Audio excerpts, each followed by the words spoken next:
قرآن مجید کی آیت ہے، اللہ تعالیٰ نے رسول اللہ صلی اللہ علیہ وسلم سے یہ کہلوایا کہ وَأَنَا أَوَّلُ الْمُسْلِمِينَ، کہ میں سب سے پہلا مسلمان ہوں، میں سب سے اول مسلم ہوں۔ تو جب وہ سب سے پہلے مسلمان ہیں تو اس کا مطلب یہ ہوا کہ وہ سب سے پہلے پیدا ہوئے تھے۔ کیا یہ بات درست ہے؟ تو اس کا مختصر جواب یہ ہے کہ اس کا یہ مطلب نہیں ہے کہ رسول صلی اللہ علیہ وسلم دنیا میں سب سے پہلے پیدا ہوئے۔ مطلب یہ ہے کہ اس امت کے اندر، جس امت میں رسول اللہ صلی اللہ علیہ وسلم آئے ہیں، اس امت میں سب سے پہلے مسلمان خود رسول اللہ صلی اللہ علیہ وسلم ہیں۔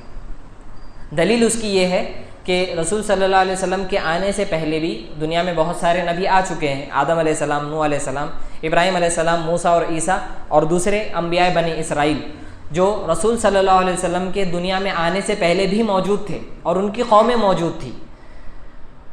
تو انا اول المسلمین کا کیا مطلب ہوا کہ رسول صلی اللہ علیہ وسلم اس امت کے اندر سب سے پہلے نبی ہیں، سب سے پہلے اس امت کے اندر سب سے پہلے مسلم ہیں، سب سے پہلے مسلمان ہیں، کیونکہ اللہ تعالیٰ نے ایسی ہی بات موسیٰ علیہ السلام کے بارے میں کہی۔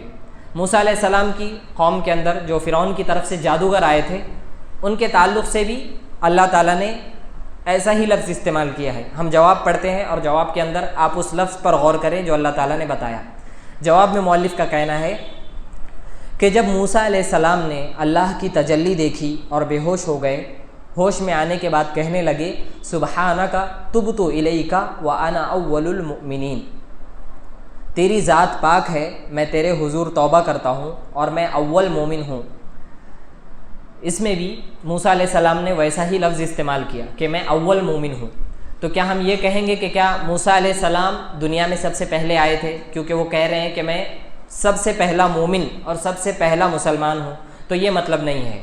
مطلب کیا ہے؟ اگر اس آیت کا صحیح مطلب پوچھا جائے تو مطلب یہ ہوگا کہ وہ اپنی قوم کے اندر، جس قوم میں وہ نبی بنا کر بھیجے گئے تھے، اس میں وہ سب سے پہلے مومن تھے۔